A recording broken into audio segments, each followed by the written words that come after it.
Hello students, तो मेरा नाम है साहिल यादव और आज फिर से हम लोग उपस्थित है टारगेट सेमेस्टर पर, जहां हम लोग बात कर रहे होते हैं बीएससी सेकेंड सेमेस्टर मैथमेटिक्स के ऊपर। और आपका बुक चल रहा है इंटीग्रल कैलकुलस। ये खासकर लखनऊ यूनिवर्सिटी के स्टूडेंट जो हैं, जिनका सेकेंड सेमेस्टर में इंटीग्रल कैलकुलस आपको बुक दिया गया है, उस पर हम लोग एमसीक्यू प्रैक्टिस करने वाले हैं। और जैसा कि आप जान रहे हैं, हमारा एमसीक्यू उठाने का तरीका यह होता है, यानी कि एमसीक्यू प्रैक्टिस कराने का तरीका यह होता है कि हम आपके पीवाईक्यूज को देखते हैं और रिसेंटली जो आपकी यूनिवर्सिटी अगल बगल वाली यूनिवर्सिटी है उसके पीवाईक्यूज को देखते हैं। उसमें जो मोस्ट इंपॉर्टेंट क्वेश्चन लगते हैं उसी को हम लोग यहाँ पर डिस्कस कर रहे होते हैं। हालांकि किया जाए तो बहुत सारे क्वेश्चन बनते हैं, लेकिन हम लोग जो क्वेश्चन आपके लगातार बेसिस पर आ रहे हैं उसको हम लोग प्रैक्टिस यहाँ पर करते हैं। एक छोटी सूचना यह है कि अगर आपको कोई भी हमसे सुझाव चाहिए या फिर कोई भी राय आप देना चाहते हैं तो आप हमारे इंस्टा पर हमें फॉलो कर सकते हैं। हमारी इंस्टा आईडी है SAHIL SAHIL_YDV_TG। यहाँ पर आप हमसे संपर्क कर सकते हैं और अपनी क्वेश्चन को अराइज कर सकते हैं। ठीक है, तो वेलकम की स्लाइड से हमने आपका स्वागत किया। फिर अब हम चलते हैं अपने क्वेश्चन की तरफ। और आप जान रहे हैं कि हमने कुछ क्वेश्चन यहाँ पर करा दिया था। हमें अब जो क्वेश्चन कराना है वो है पेज नंबर 30। ठीक है, यह एक आपको इम्प्रॉपर इंटीग्रल देखने को मिलता है। तो हम कहते हैं इम्प्रॉपर इंटीग्रल कब कहते हैं, जब हमारे पास एक कोई लिमिट आपको इनफाइनाइट गिवन हो। तो आप देख पा रहे हैं यहाँ पे अपर लिमिट इनफाइनाइट है, तो ये फाइनली पता चल जा रहा है कि हमारा first kind of improper integral है। ठीक है, इम्प्रॉपर इंटीग्रल को सॉल्व करने का हमारे पास तरीका क्या होता है। इम्प्रॉपर इंटीग्रल हमारे पास दिया है, गिवन क्या है, इंटीग्रेशन 0 टू इनफाइनाइट e⁻²x। इस प्रकार से हमारे पास दिया हुआ है, इस प्रकार से हमारे पास दिया हुआ है। यह एक इम्प्रॉपर इंटीग्रल हमारे पास दिया हुआ है। तो जब हमारे पास इम्प्रॉपर इंटीग्रल होता है, उसको सॉल्व करने का तरीका हमारा कुछ इस प्रकार से होता है कि हम लोग बाहर ले लेते हैं लिमिट और x टेंडिंग टू इनफाइनाइट करते हैं और लिमिट लगाते हैं 0 टू x। ठीक है, लिमिट रखते हैं 0 टू x। x हमारे पास इनफाइनाइट है, उसके लिए लिमिट हम लोग यहाँ पर लगा दी है। ये जब आप इम्प्रॉपर इंटीग्रल आप पढ़ रहे होंगे तो आपके टीचर ने ये बात बताई होगी। ठीक है, अब हमें करना क्या है, तो हमें इंटीग्रेशन को सिंपली सॉल्व करना है। हमें इंटीग्रेशन को सिंपली सॉल्व करना है। तो इंटीग्रेशन यानी कि इसका इंटीग्रेशन e⁻²x का इंटीग्रेशन आपके पास निकल कर आएगा e⁻²x अपॉन में आपके पास निकल कर आ जाएगा 2। और आप चाहे तो यहाँ पर लिमिट, चाहे तो नहीं, आपको लिमिट लगाना ही पड़ेगा 0 से x। कुछ इस प्रकार से आपको काम करना पड़ेगा। अब फाइनली आप देखें यहां से, तो आपके पास चीजें क्या बनकर आ रही हैं। ये होगा limit extending to infinite, extending to infinite, extending to infinite. और ये टर्म आपके पास क्या बनकर आया, ये टर्म आपके पास बनकर आएगा 1/2 को आप बाहर निकाल दीजिए, यानी कि आप चाहें तो 1/2 को इधर रख लें और यहाँ पर बचा e⁻²x माइनस e⁻0। कुछ इस प्रकार से टर्म आपके पास बनकर आ रहा होगा। e⁻0 की वैल्यू आप लोग जानते हैं और e⁻2x की पावर आप लोग को अगर इनफाइनाइट कर दे तो यह टर्म आपके पास बनेगा इनफाइनाइट माइनस फाइनाइट टर्म, यानी कि आपके पास आ जाएगा इनफाइनाइट। और टर्म अगर इनफाइनाइट आता तो हम कहते हैं यह डाइवर्जेंट है, यानी कि यह टर्म हमारे पास डाइवर्जेंट है। e⁻ को आप 0 रखेंगे और यहाँ पर e⁻, अगर x को इनफाइनाइट आप रखते हैं तो ये e⁻ इनफाइनाइट और e⁻ इनफाइनाइट की वैल्यू हमारे पास इनफाइनाइट आती है। इस बात को आप लोग ध्यान दें, इस बात को आप लोग ध्यान दें। तो यह टर्म हमारे पास कुछ इस प्रकार से बन रहा होगा 1/2 इनफाइनाइट माइनस 1, यानी कि इनफाइनाइट हो जाएगा। और कुछ इस प्रकार से बन रहा होगा जो कि हमारे पास इनफाइनाइट होगा और इसे हम लोग डाइवर्जेंट करते हैं। आई थिंक आपको ये बात समझ में आई होगी, आई थिंक आपको ये बात समझ में आई होगी। नेक्स्ट क्वेश्चन की तरफ हम लोग मूव करते हैं। तो नेक्स्ट क्वेश्चन भी हमारा कुछ इस प्रकार से गिवन है। यह माइनस तो नीचे नहीं ऊपर होना चाहिए ना, यह माइनस निगेटिव, -0 कहने का कोई तात्पर्य है नहीं। आप अगर देखें e⁻x, और फिर मैं एक बार क्वेश्चन ही देख लेता हूं, कहीं मैं ही तो नहीं मिस्टेक कर रहा हूं। अच्छा, यहाँ पर माइनस इनफाइनाइट है और यहाँ पर 0 है, कुछ इस प्रकार से। ठीक है, इस प्रकार से क्वेश्चन आपके पास गिवन है। इसको आपको सॉल्व करने के लिए कह रहा है, इसको आपको सॉल्व करने के लिए कह रहा है। तो सिमिलरली हम क्या करते हैं, लिमिट ले लेते हैं जहां इनफाइनाइट होता है, यानी कि limit x tending to minus negative, x tending to minus negative. कुछ इस प्रकार से टर्म हम करेंगे। अब देखिए, जहां माइनस निगेटिव था उसे हम लोग x कर दिए 0 e⁻x। अब हम लोग सिंपली सॉल्व करेंगे, यानी कि limit x tending to minus infinite, ये टर्म हमारे पास बनकर आएगा e⁻x, लिमिट रखते हैं x से 0 तरफ। यहाँ पर फिर देखिए, आप इसको सॉल्व करने के बाद हमारे पास क्या टर्म बनकर आ रहा है, ये इनफाइनाइट नहीं, सिंपली ये माइनस इनफाइनाइट है। ठीक है, माइनस को आपको छोड़ना नहीं है। यह होगा आपके पास e to the power 0 minus e to the power x।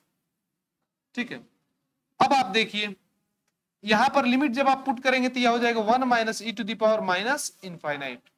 E to the power infinite हमारे पास इनफाइनाइट आता है, तो e to the power minus infinite equal होगा 1 बाई माइनस इनफाइनाइट, और यह इक्वल होगा e to the power infinite, और यह इक्वल होगा 1 बाई इनफाइनाइट, और यह होगा हमारे पास 0। ठीक है, आई थिंक आप बात समझ पा रहे होंगे। यानी कि यह टर्म हमारे पास फाइनाइट 1 आ जाएगा, और 1 आने का मतलब यहाँ पर हमारे पास कन्वर्जेंट होगा। 1 आने का मतलब हमारे पास कन्वर्जेंट होगा। आई थिंक आप समझ पा रहे होंगे। जब भी हमारे पास इंटीग्रेशन में इनफाइनाइट आता है तो हम कहते हैं हमारे पास जो टर्म आया हुआ है वह डाइवर्जेंट है, और जब भी हमारे पास फाइनाइट होता है, फाइनाइट नंबर आता है कोई, और फाइनाइट आने के साथ साथ यूनिक और फाइनाइट नंबर आता है तो हम कहते हैं कन्वर्जेंट है। तो इस प्रकार हमें पता चला कि हमारे पास जो टर्म आया हुआ है वह कन्वर्जेंट है। सिमिलरली आप यहाँ पर देख सकते हैं कि यह क्वेश्चन आपके पास गिवन है, limit value of this, the value of this, यह वैल्यू हमारे पास कुछ गलत है। इसको सॉल्व करने के लिए मैं एक बार इसका रियलिटी देख लेता हूं कि ये टर्म क्या गिवन है। तो हमें कुछ इस प्रकार से गिवन है,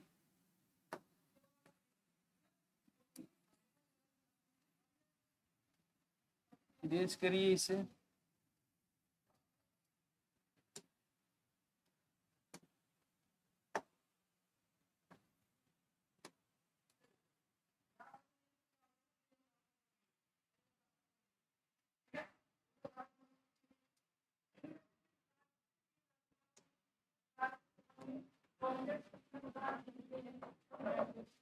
ये हमारे पास है n limit n tending to infinite और n by n square plus 1 square plus n by n square plus 2 square plus n by n square plus 3 square plus dot dot dot, और हमारे पास given है 1/2n।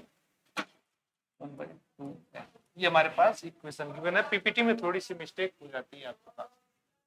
ठीक है, तो इसको आपको सॉल्व करना है, इसको सॉल्व करने के लिए आपके पास सबसे पहले आरथ टर्म आपको निकालना होता है। तो आरथ टर्म जो होगा, इसका आरथ टर्म, इसको जनरल फॉर्म में हम लोग क्या लिख पा रहे होंगे, तो हम लिख पा रहे होंगे limit n tending to infinite, जो कि आपके पास गिवन है, और समेशन लगा करना, समेशन यन जहां होता है उसको हम लोग यन करते हैं, अपॉन में यन जहां रहता है उसको हम लोग यन ही रहने देते हैं, प्लस जो टर्म बदल रहे होते हैं यानी कि 1 2 3 है उसे हम लोग आर स्क्वायर कर देते हैं, उसे हम लोग आर स्क्वायर करते हैं।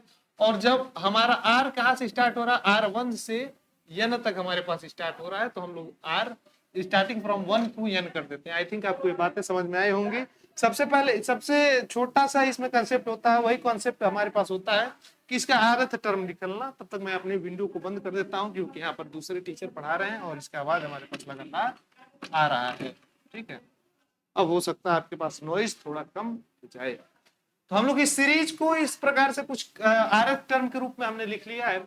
अब हमारे पास काम क्या होता है, तो आर बाई एन बनाना होता है और 1 बाई एन बनाना होता है। तो उसके लिए हम लोग करते क्या है, उसके लिए हम लोग करते हैं, देखिए इसी सीरीज को हमें सॉल्व करना है। इस सीरीज को सॉल्व करना हमारे पास ये हो जाएगा limit n tending to infinite, ऊपर एन है, ये समेशन हो गया एन से आर इक्वल 1। ठीक है, यहाँ ऊपर 1 है, अपॉन में एन स्क्वायर अगर हम लोग कॉमन ले लेते हैं हो जाएगा 1 प्लस आर बाई एन का होल स्क्वायर। ठीक है, कुछ इस प्रकार से हमारे पास गेम बनकर आ रहा होगा, समझिएगा। यहाँ भी हम लोग आर एन स्क्वायर से डिवाइड कर दी बाई एन स्क्वायर में से अगर हम कॉमन लेंगे तो एक बार 1 होगा plus r square by n square, या फिर आर बाई एन का होल स्क्वायर हम लोग कर देंगे। यहाँ से आप देख सकते हैं कि स्क्वायर से ये टर्म हमारे पास कैंसिल आउट हो जाएगा। फिर हमारे पास टर्म बचेगा limit n tending to infinite, summation आपके पास आएगा आर रनिंग फ्रॉम 1 से एन, और यह टर्म आपके पास बचा 1 बाई एन, और आपके पास क्या बना, आपके पास बना 1 upon 1 plus r by n का होल स्क्वायर। आई थिंक आपके पास ये बात समझ में आ रही है। अब आप यहाँ पर अपर लिमिट और लोअर लिमिट पता करने का थोड़ा सा प्रयास करेंगे। अपर लिमिट और लोअर लिमिट पता करने का प्रयास करेंगे, क्योंकि अब इसे हम इंटीग्रेशन में चेंज करने वाले हैं, इस टर्म को हम इंटीग्रेशन में चेंज करने वाले हैं। तो अपर लिमिट के लिए हमारे पास फार्मूला क्या होता है, तो अपर लिमिट को हम लोग कुछ इस प्रकार से लिखते हैं, अपर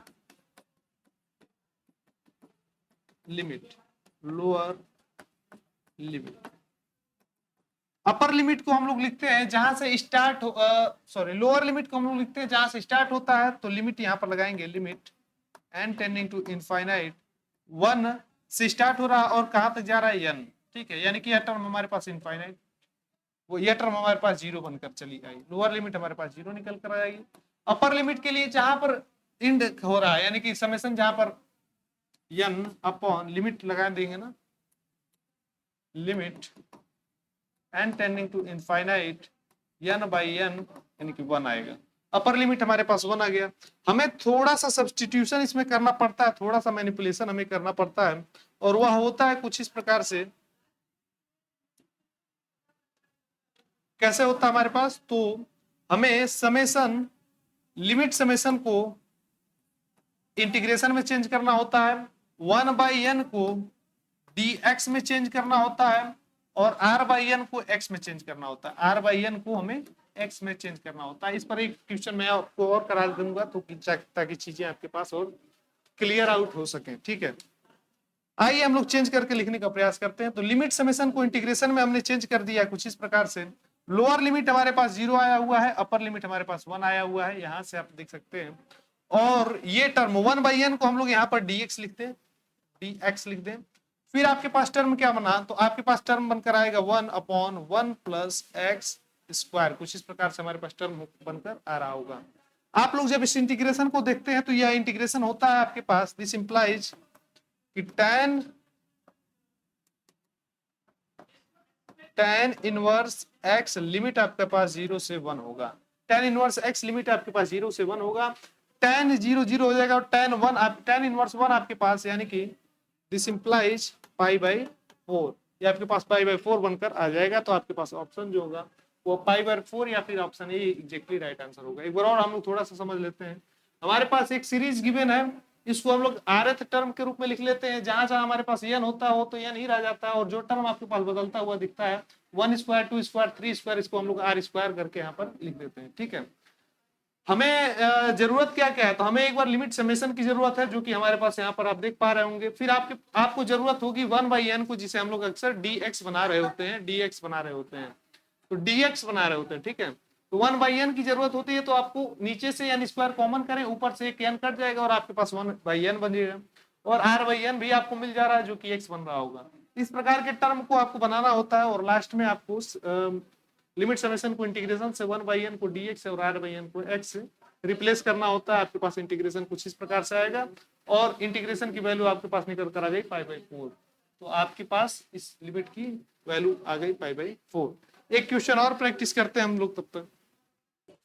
चलिए आइए नेक्स्ट क्वेश्चन हम लोग यहाँ पर लिख लेते हैं। हम लोग वो लिखते हैं किस पेज पे, आइए पेज ऐड करते हैं, और हमारे पास इस पेज को, इसको व्हाइट करने का तरीका पता है क्या, बोर्ड को व्हाइट करना है, व्हाइट, ये पेपर व्हाइट करना है इसे। आइए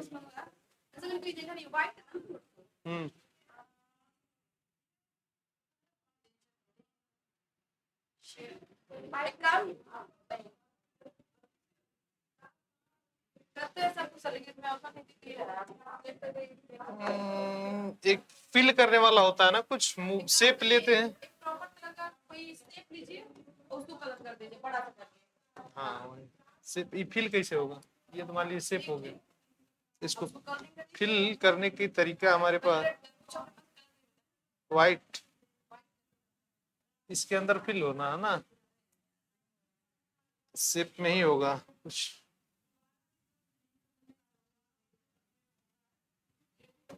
फॉर्म ग्रीन, नहीं पीडीएफ नहीं, पेज लिए तो ये चीज आया।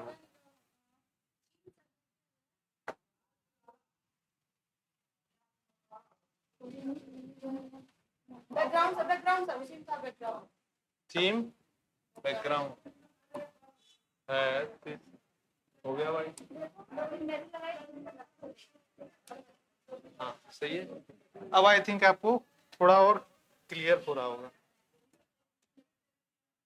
चलिए एक क्वेश्चन हम लोग लिख लेते हैं। हमारे पास क्वेश्चन कुछ इस प्रकार से गिवन है, limit n tending to infinite, और यहाँ पर आपको है 1/n+1, 1/n+1 plus 1/n+2 plus 1/n+3 plus dot dot dot plus 1/n+n, 1/n+n। ये हमारे पास कुछ गिवन है। आपको लास्ट टर्म देखना नहीं होता तो ये देखकर आपको डरना भी नहीं चाहिए। फाटक बंद कर दीजिए।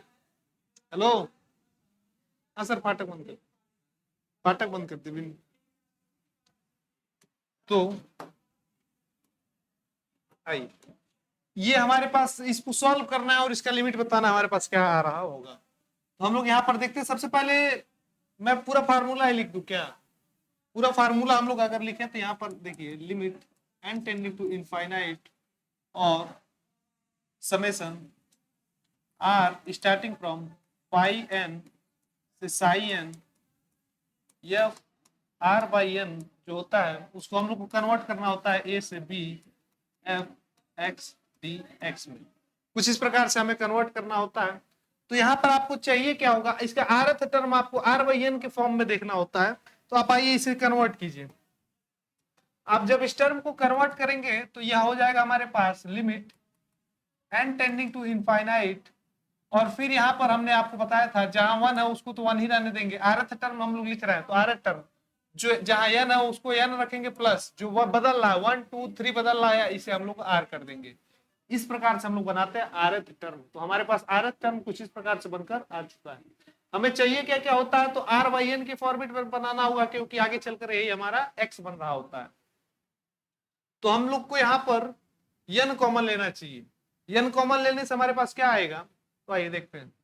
इस टर्म को अगर हम लोग सॉल्व करते हैं, यानी कि limit n tending to infinite, अगर 1 यहाँ हम लोग n कॉमन ले ले, ये हो जाएगा 1 प्लस r/n। कुछ इस प्रकार से टर्म हमारे पास बनकर आ रहा होगा।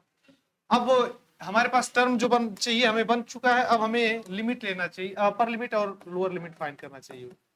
Upper limit, lower limit. Upper limit के केस में हम लोग लिमिट लगाते हैं n टेंडिंग टू इनफाइनाइट, और जहां तक समेशन आपका रन करता है तो समेशन, अच्छा यहाँ पर समेशन हमने छोड़ा हुआ है क्या?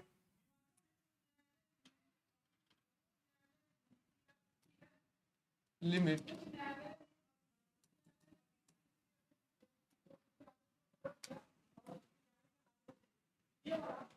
Limit n tending to infinite summation r equal from 1 से n और 1/n+r। कुछ इस प्रकार से आपके पास टर्म बनकर आ रहा है। कुछ इस प्रकार से टर्म आपके पास बनकर आ रहा है।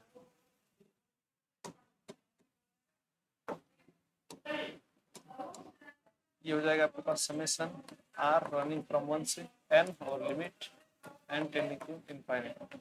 तो लिमिट, अब limit n tending to infinite हो गया फाई n, यानी कि r जहां से शुरू होता है, अपर लिमिट ना जहां खत्म होता है, यानी कि साई n। तो साई n आपके पास गिवन है n अपॉन n इक्वल आपके पास आएगा 1, और इसी प्रकार से लोअर लिमिट आपके पास आएगा limit n tending to infinite, और फाई n आपके पास यानी कि लोअर लिमिट आपके पास हो जाएगा 1/n इक्वल आपके पास आएगा 0। ठीक है।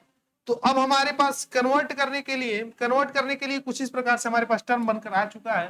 यानी कि इस सीरीज को हम लोग कुछ इस प्रकार से भी लिख सकते हैं, इंटीग्रेशन का साइन लगाकर। लोअर लिमिट हमारे पास आया है 0, अपर लिमिट हमारे पास आया है 1, और समेशन लिमिट को हम लोग को चेंज करना है, या फिर आप यहाँ पर लिख भी लीजिए। यहाँ पर हम लोग लिख लेते हैं कि हम लोग को समेशन को चेंज करना है, लिमिट समेशन को चेंज करना है इंटीग्रेशन में, और फिर r/n को चेंज करना है x में, 1/n को चेंज करना है हमें dx में। तो अब हमारे पास क्या क्या टर्म बनकर आ जाता है, तो अब हमारे पास जो टर्म बनकर आता है कुछ इस प्रकार से, लिमिट समेशन को इंटीग्रेशन हम लोग लगाते हैं। इस लिमिट समेशन को हम लोग इंटीग्रेशन यहाँ पर लगा दिए, इसके बाद हम लोग ये टर्म कर रहे हैं। फिर इंटीग्रेशन का लोअर लिमिट हमारे पास निकल कर आ गया है 0, अपर लिमिट हमारे पास निकल कर आ गया है 1, 1/n को हम लोग 1/n को dx में कन्वर्ट करती है तो dx हमारे पास हमेशा यहाँ रहता है, और r/n को x करना है तो हमारे पास देखिए 1/1 प्लस x कुछ इस प्रकार से टर्म हमारे पास बनकर आ जा रहा है। यानी कि इस टर्म को हम लोग कुछ इस प्रकार से लिखकर ला दिए, इस टर्म को हम लोग इस प्रकार से कुछ लिखकर ला दिए। ये हमारे पास कौन सा टर्म बनेगा, तो ये हमारे पास बनेगा log 1 प्लस एक्स और इस पे 0 से 1। ठीक है, अब जब हम लिमिट रखेंगे तो log 2 हो जाएगा माइनस log 0, यानी कि ये टर्म हमारे पास बनेगा log 2 माइनस log 0, और यहां से हमारे पास टर्म आएगा होगा log 2, क्योंकि log 0 की वैल्यू हमारे पास हो जाती है 0। ठीक है, आई थिंक आपको समझ में आया होगा। इसका आंसर आपके पास निकल कर आएगा log 2, इसका आंसर आपके पास निकल कर आएगा log 2। एक बार छोटी सी बात है और समझ लीजिए, क्योंकि इस प्रकार से सवाल आपको एग्जामिनेशन में देखने को मिलते हैं। समेशन सीरीज है, इसको समेशन यानी कि rth टर्म के रूप में आप लोग समेशन के रूप में आप लिख पा रहे होंगे, ये तो आपके पास फार्मूला है। हमारा जो मेन कंसेप्ट यही होता है कि हमें r/n के रूप में बनाना है, 1/n और r/n आपको बनाना होता है। तो आप लोग यहाँ से कॉमन लेंगे, थोड़ी सी टर्म आप कॉमन लेंगे और 1/n और r/n के फॉर्मेट में बना दिया। फिर आपके पास लोअर लिमिट और अपर लिमिट निकालने का फार्मूला है, आप लोग रखेंगे, अपर लिमिट और लोअर लिमिट आएगा और इंटीग्रेशन के रूप में आ जाएगा, आप इसे सॉल्व कर सकते हैं। आई थिंक आपको इतनी बातें समझ में आई होंगी, आई थिंक आपको इतनी बातें समझ में। नेक्स्ट क्वेश्चन हमारे पास कुछ इस प्रकार है, for a closed surface yes the value of this. तो वैल्यू हम लोग एक बार देख लेते हैं कि वैल्यू माइनस क्यों लगाया हुआ है, इसको हम लोग एक बार देख लेते हैं। हमारे पास माइनस तो नहीं आना चाहिए, क्वेश्चन नंबर 32 पर हमारे पास माइनस नहीं आना चाहिए, डाइवर्जेंस फार्मूले के रूप में।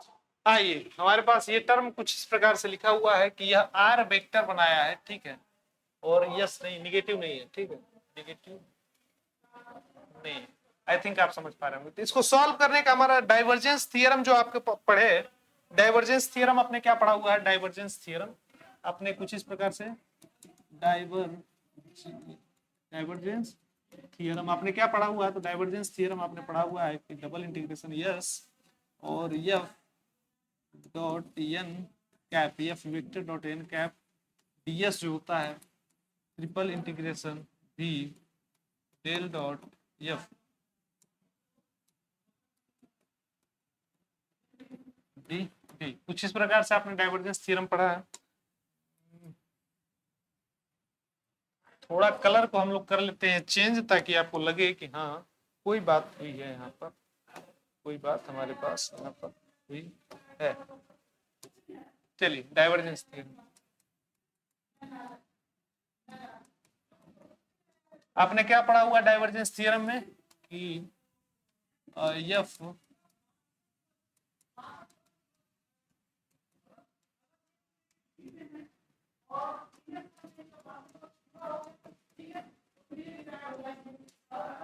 ये आपके पास डाइवर्जेंस थ्योरम लिखने का तरीका हो गया। तो यहाँ पर आर वेक्टर आपके पास दे दिया है, आर को हम लोग क्या लेंगे, एक्स के यानी पोजीशन वेक्टर आपके पास दे दिया है। तो आर हमारे पास क्या गिवन हो जाएगा हियर, आर वेक्टर आपके पास होगा एक्स आई प्लस वाई जे प्लस जेड के कैप हो जाएगा। तो हमें आर एफ की जगह पे आपको आर पुट करना है, यानी कि सबसे पहले आपको डेल डॉट एफ पता करना होगा। तो आप लोग एक बार चेक कर लीजिए कि आपको डेल डॉट आर क्या निकल कर आएगा। डेल डॉट आर आपके पास क्या निकल कर आएगा, तो आपके पास निकल कर आएगा del X upon del X. अरे भाई, डेल पे ऑपरेट कर देंगे हम लोग, आर को, आर पे डेल का ऑपरेशन लगा दिया हम लोग, फिर ये हो जाएगा del Y by del Y plus ये हो जाएगा del Z by del Z.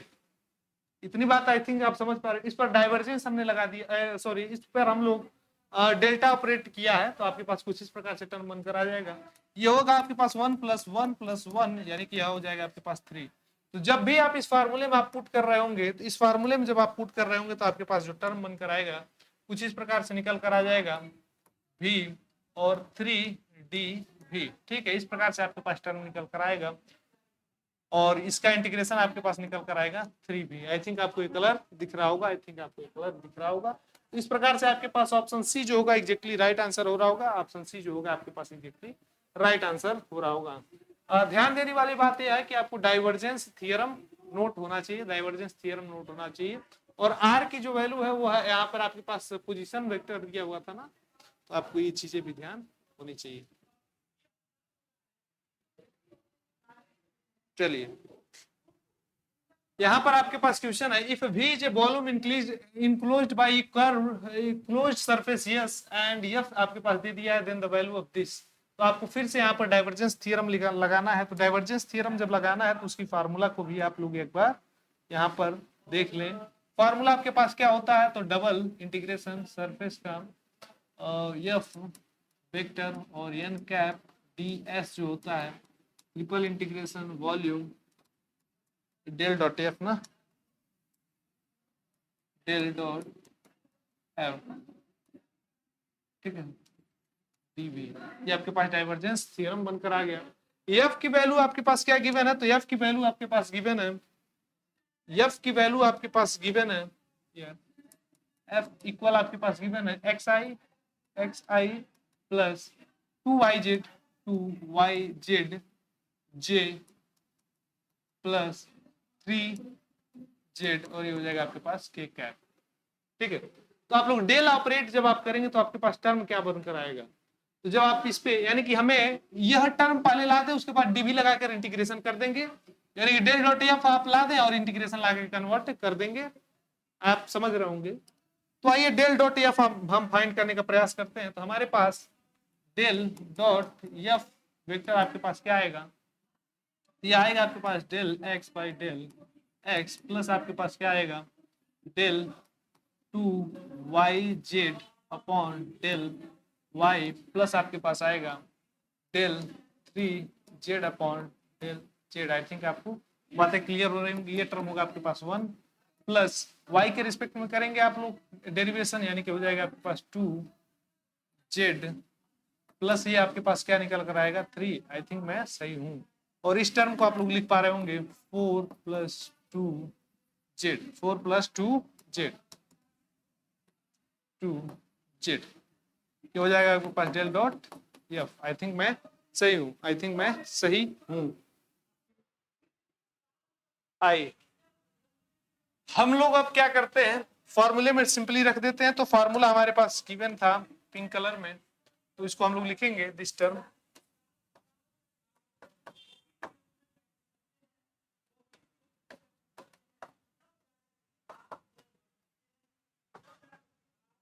ये वाली टर्म हमारे पास डेल डॉट एफ आई है, यानी कि इस टर्म को हम लोग लिख सकते हैं 4 प्लस 2z dz। आप देखिए यहाँ पर एक बार क्या निकल कर आएगा 4 प्लस 2z, ठीक है 4z होगा, ये dz नहीं है dv होगा ना।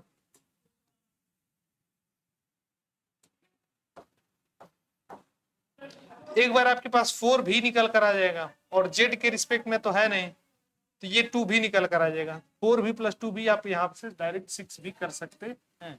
तो आपके पास ऑप्शन 33 का ऑप्शन डी 6 भी निकल कर आ चुका है। नेक्स्ट क्वेश्चन की तरफ हम लोग मूव करते हैं। नेक्स्ट क्वेश्चन हमारे पास गिवन है curl of constant vector is. तो कर्ल ऑफ कांस्टेंट वेक्टर आपको यहाँ पर बताना है, कर्ल ऑफ कांस्टेंट वेक्टर आपको बताना है। तो कर्ल ऑफ कांस्टेंट वेक्टर जब आपको बताना है तो कर्ल ए वेक्टर आपने कांस्टेंट वेक्टर ले लिया, तो कर्ल ऑफ कांस्टेंट वेक्टर आपको हमेशा 0 आना चाहिए, यानी कि कर्ल ऑफ कांस्टेंट वेक्टर आपके पास 0 है। ये मोटा क्यों चला, मोटा क्यों चला, तो मोटा भाई मोटा इसलिए चल रहा है उत्तरी, ये बात है हमारे पास, और हमारे पास ये टर्म है, ठीक है। कर्ल ऑफ मतलब ये वेक्टर आ जाएगा। कह रहा divergence theorem is based on, तो डाइवर्जेंस थ्योरम आपके पास गॉस लॉ पर बेस्ड होता है, ये बात आप जानते हैं। डाइवर्जेंस थ्योरम आपको गॉस लॉ पे बेस्ड होता है, गॉस लॉ पे बेस्ड होता है, ये बात आप जानते हैं, ये बात आप जान रहे होते हैं, ये बात आप जान रहे होते हैं। नेक्स्ट क्वेश्चन आपके पास है कि the necessary and sufficient condition that the line integral this, यानी कि यहाँ ए पे बार है, ए पे वेक्टर है, A vector dot R dot D R equal 0, यानी कि आपसे कह रहा है कि यह क्लोज्ड वेक्टर होगा ए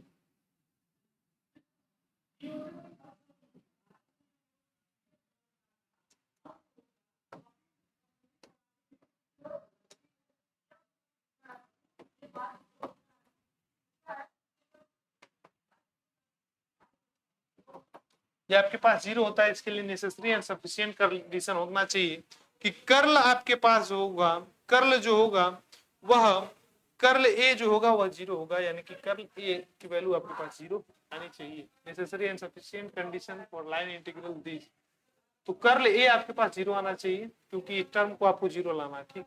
कर्ल ए आपके पास 0 आना चाहिए। चलिए नेक्स्ट क्वेश्चन की तरफ हम मूव करते हैं। नेक्स्ट क्वेश्चन हमारे पास गिवन है यूनिट यानी कि एक्स और वाई प्लेन के नॉर्मल पता करना है। नॉर्मल तो आपके पास हो जाएगा के वेक्टर, आप के वेक्टर को आप लोग यहाँ से राइट कर सकते हैं। नेक्स्ट क्वेश्चन आपके पास गिवन है कुछ इस प्रकार से, इंटीग्रेशन दिया हुआ है ए 1 से ए और आपके पास दिया हुआ है 1 से बी, आपको इंटीग्रेशन दिया हुआ है D X D Y upon X Y, इसका इंटीग्रेशन आपको करना है। इसका इंटीग्रेशन करना है तो हम लोग क्या कर सकते हैं, यहाँ से इंटीग्रेशन 1 से ए इंटीग्रेशन 1 से बी, पहले y को ही आप इंटीग्रेट कर लीजिए तो आपके पास क्या आएगा D Y upon X Y, और यहां से आप लोग लगा दीजिए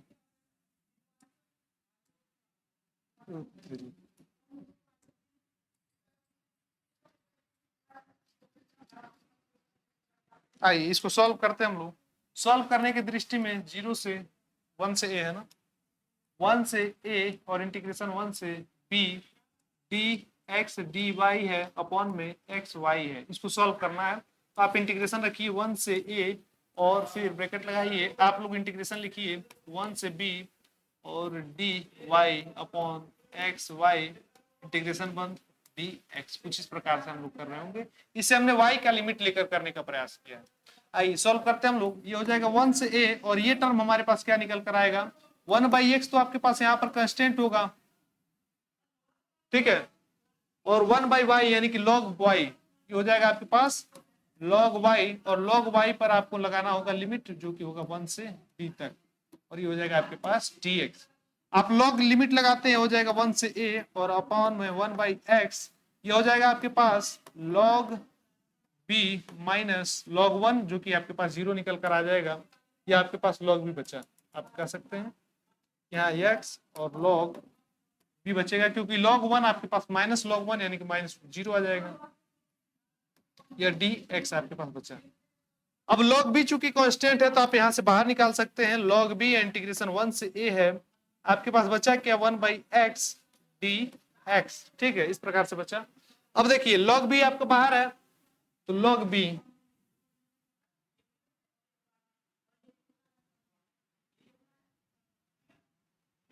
यहां पर आपने लिखा log b, और इंटीग्रेशन जब आप 1/x का करते हैं विथ रिस्पेक्ट टू यानी कि यह हो जाएगा आपके पास log x,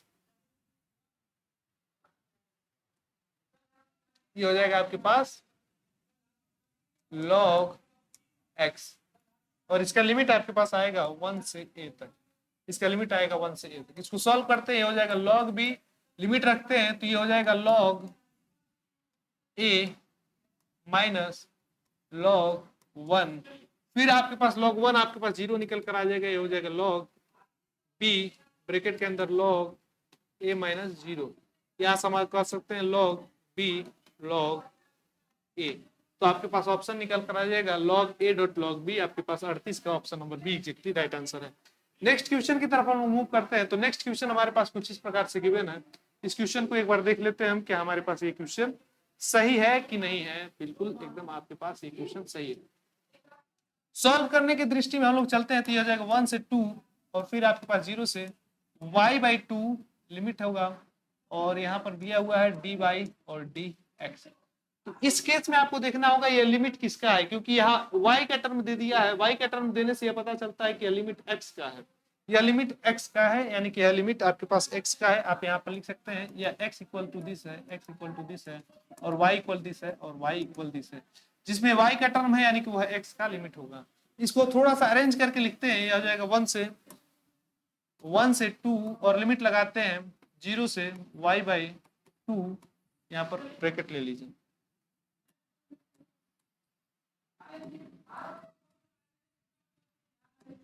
यानी कि यह x का लिमिट है, तो इसे एक जगह सॉल्व करेंगे हम लोग, तो हो जाएगा आपके पास 1 से 2 और ब्रैकेट लगाएंगे 0 से y/2 और dx, क्योंकि ये x का लिमिट है, और फिर आप लोग बाहर लगा देंगे dy। ठीक है, आई थिंक आप बात समझ पा रहे होंगे। यहाँ से आपके पास जो टर्म बनकर आएगा 1/2, ये हो जाएगा x, इस पर लिमिट हमारे पास है 0 से y/2 dy। यह टर्म हमारे पास बनकर आएगा y/2 माइनस 0, या फिर हम लोग इसे डायरेक्टली कर सकते हैं 1/2 बाहर निकाल दिए और 1 से 2 y/2 बनेगा, यानी कि यहाँ टर्म आएगा y dy। फिर इसे इंटीग्रेट करेंगे तो हमारे पास जो टर्म बनकर आएगा कुछ इस प्रकार से निकल कर आएगा कि हमारे पास होगा 1/2 तो बाहर निकल कर आ गया है, 1/2 तो बाहर निकल कर आ जाएगा, ये हो जाएगा आपके पास y²/2, और इस पर भी आपके पास लिमिट निकल कर आएगा, वो होगा 1 से 2। जब हम यहां से भी अगर 1/2 यानी कि 1/4 आप बाहर निकाल लेते, तो ये हो जाएगा आपके पास y², इस पर लिमिट होगा 1 से 2। आप 1/4 लिख सकते हैं, ये हो जाएगा आपके पास 4 - 1, यानी कि आप लिख सकते हैं 3/4। आपके पास 3/4 यानी कि option number A exactly right answer होगा, option number A exactly right answer I. आई थिंक आप इस बात को समझ पा रहे होंगे, आई थिंक आप इस बात को समझ पा रहे होंगे। नेक्स्ट क्वेश्चन हमारे पास गिवन है कुछ इस प्रकार से, तो आप यहाँ पर डायरेक्टली देख सकते हैं, यह आपके पास y² जो है वो ऑड फंक्शन है, तो ऑड फंक्शन होने की वजह से आपके पास यहाँ पर ऑप्शन डी 0 सही हो जाएगा। नेक्स्ट क्वेश्चन हमारे पास गिवन है कुछ इस प्रकार से, इंटीग्रेशन है 0 से π/2, और फिर इंटीग्रेशन है a 0 से a sin थीटा, और यहाँ पर लिखेंगे r d थीटा dr। यहाँ पर आपको पहचानने की बात यह है कि इसमें से कौन सा लिमिट किसका है, तो आप सिंपली देख सकते हैं यहाँ पर जो लिमिट है, यहाँ पर जो लिमिट है आपको देखने को मिल जाएगा कि यह साइन थीटा है, यानी कि थीटा के रिस्पेक्ट, यानी कि यह आर का लिमिट है, यह आपके पास आर का लिमिट है, और यह आपके पास थीटा दिस है, थीटा दिस।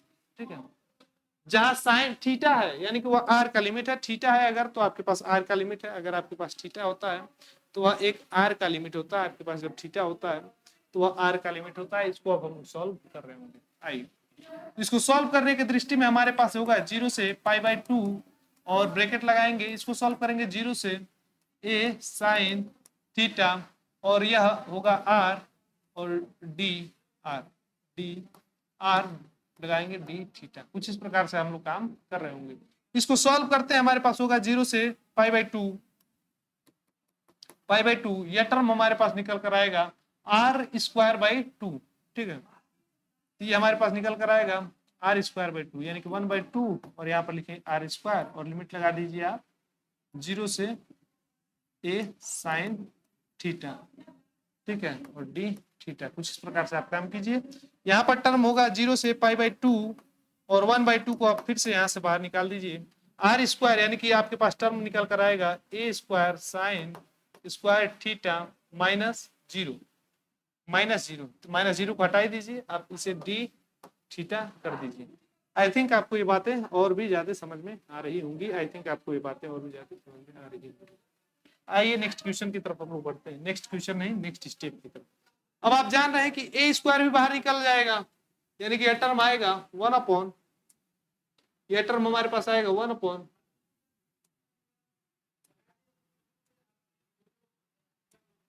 यह टर्म हमारे पास आएगा a²/2। ठीक है, और इंटीग्रेशन होगा 0 से π/2 sin² थीटा डी थीटा। अब sin² थीटा को आप लोग क्या जानते हैं, sin² थीटा को आप लोग क्या समझते हैं, तो sin² थीटा को आप लोग लिख सकते हैं 1 - cos 2 थीटा, यानी कि यहाँ पर आप लिख लीजिए sin² थीटा को हम लोग लिख सकते हैं 1 - cos 2 थीटा/2। कुछ इस प्रकार से हम लोग काम कर सकते हैं। तो वही sin² थीटा को हम लोग यहाँ पर पुट करेंगे, यानी कि हो जाएगा a²/2 इंटीग्रेशन 0 से π/2, और यह होगा 1 - cos 2 थीटा/2 डी थीटा।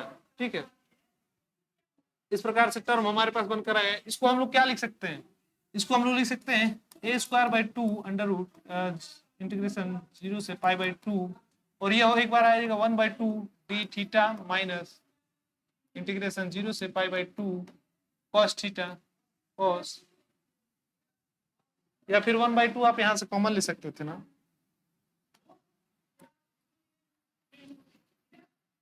आप 1/2 यहाँ से कॉमन ले लीजिए, 1/2 कॉमन लेंगे तो ये हो जाएगा a²/4। इंटीग्रेशन आपने कर दिया, कर देना। 1 का आपके इंटीग्रेशन क्या निकल कर आएगा, 1 का इंटीग्रेशन आपके पास निकल कर आएगा थीटा माइनस कॉस थीटा का इंटीग्रेशन आपके पास निकल कर आएगा sine theta. Sine theta 2 theta है तो 2 थीटा अपन में 2 निकल कर आ जाएगा, और लिमिट आप लिखेंगे 0 से π/2। कुछ इस प्रकार से आप काम करेंगे तो आप देखिए आपके पास क्या निकल कर आएगा, साइन पाई माइनस π/2 जब आप रखेंगे तो यानी ये कट जाएगा, यानी कि आपके पास टर्म निकल कर आएगा a²/4 पाई। ठीक है, एक बार पाई रखा आपने, फिर आपने यहाँ पर एक बार पाई रखा, फिर 0 रखेंगे, फिर 0। हाँ ठीक है, कट जाएगा साइन पाई a² पाई, a² π/4, a² π/4, यानी कि ऑप्शन सी आपके पास एग्जैक्टली राइट आंसर होगा। ऑप्शन सी आपके पास एग्जैक्टली राइट आंसर होगा। नेक्स्ट क्वेश्चन की तरफ हम मूव करते हैं। तो हमारे पास क्वेश्चन क्या गिवन है, दिस टर्म। तो आपको पास पता करना है, यानी कि आपके पास इंटीग्रेशन गिवन है 0 से 1, फिर इंटीग्रेशन 0 से 2, फिर इंटीग्रेशन आपके पास 1 से 2 है। आपको लिमिट भी बता दिया है कि यह जेड का लिमिट है और जेड का लिमिट है, यानी कि जेड के रिस्पेक्ट में आपको सॉल्व करना। तो यह तो काफी आसान हो जाएगा, यानी कि x² d x² yz, x² yz yz d z को एक साथ आप सॉल्व कर लीजिए।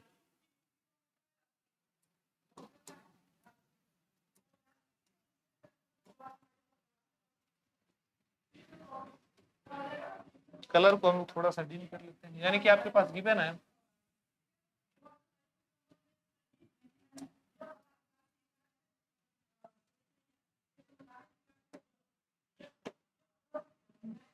या आपके पास टर्म निकल कर आएगा, या फिर एक काम करो, मेरे पास तो एक हो गया, इधर से रेड कर लीजिए, इसको भी कर लीजिए।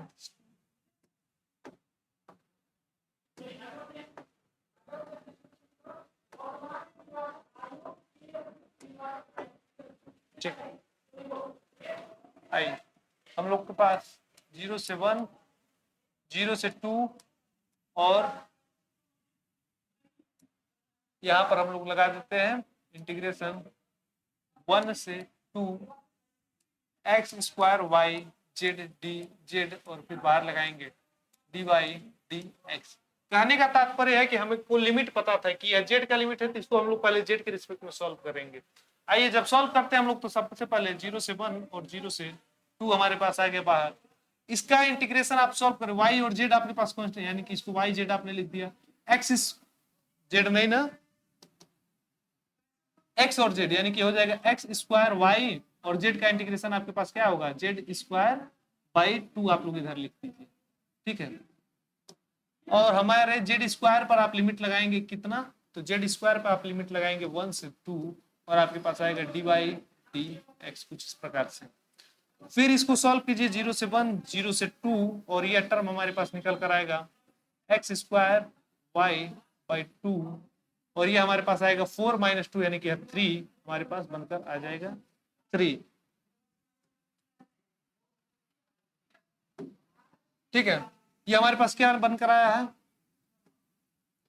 x² y/2 को हम लोग बाहर निकाल देते हैं, और यहां से हमारे पास क्या निकल, x² है यानी कि 2 रखेंगे तो 4 - 1, यानी कि हो जाएगा 3। ये हो जाएगा आपके पास 3, तो ये टर्म ऊपर क्यों है भाई, x² y3, x² y, और 3 जो है उसको हम लोग यहाँ पर बाहर निकाल कर लिख सकते हैं, 3 को हम लोग बाहर निकाल कर लिख सकते हैं। फिर ये हो जाएगा आपके पास dy, और इसे आप सॉल्व कीजिए dx।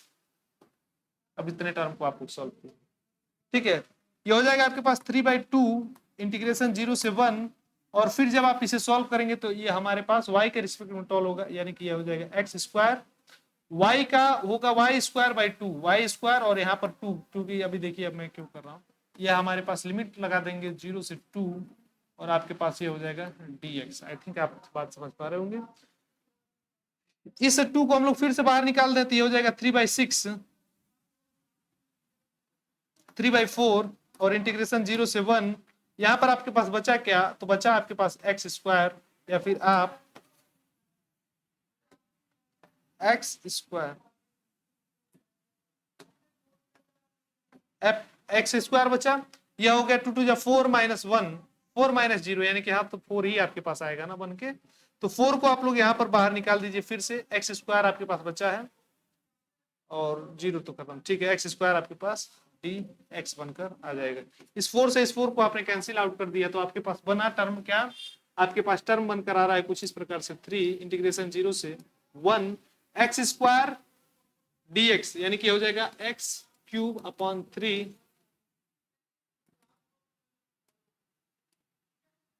हो जाएगा एक्स क्यूब अपॉन 3, और इस पर भी हम लोग लिमिट लगा देते हैं 0 से 1, या 3 से 3 कैंसिल आउट हो जाएगा 1। इसका आंसर आएगा क्या, क्या इसका आंसर 1 आ रहा है क्या, बिल्कुल इसका आंसर हमारे पास 1 आ रहा है। ऑप्शन सी आपके पास एग्जैक्टली राइट आंसर होगा, ऑप्शन सी आपके पास एग्जैक्टली राइट आंसर होगा। मैं देख लेता हूं हमारे पास। तो सोलेनॉइड के बारे में पूछ रहा है, तो सोलेनॉइड के बारे में आप लोग जानते हैं, सोलेनॉइड के बारे में आप लोग क्या जानते हैं कि डेल डॉट एफ जो होता है या फिर डाइवर्जेंस ऑफ एफ जो होता है वो आपके पास 0 आना चाहिए, यानी कि 44 का ऑप्शन ए राइट आंसर होगा। 44 को 46, ठीक है।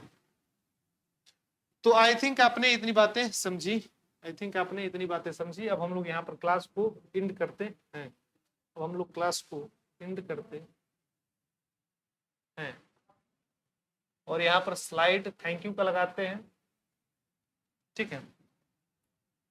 अब हम थोड़ी सी बात आपसे करेंगे कि देखिए मेरे लखनऊ जो एलयू जो है, एलयू यूनिवर्सिटी, इसका सेकेंड सेम का हम लोग पहला जो यूनिट था यानी कि पहला जो पेपर था INTE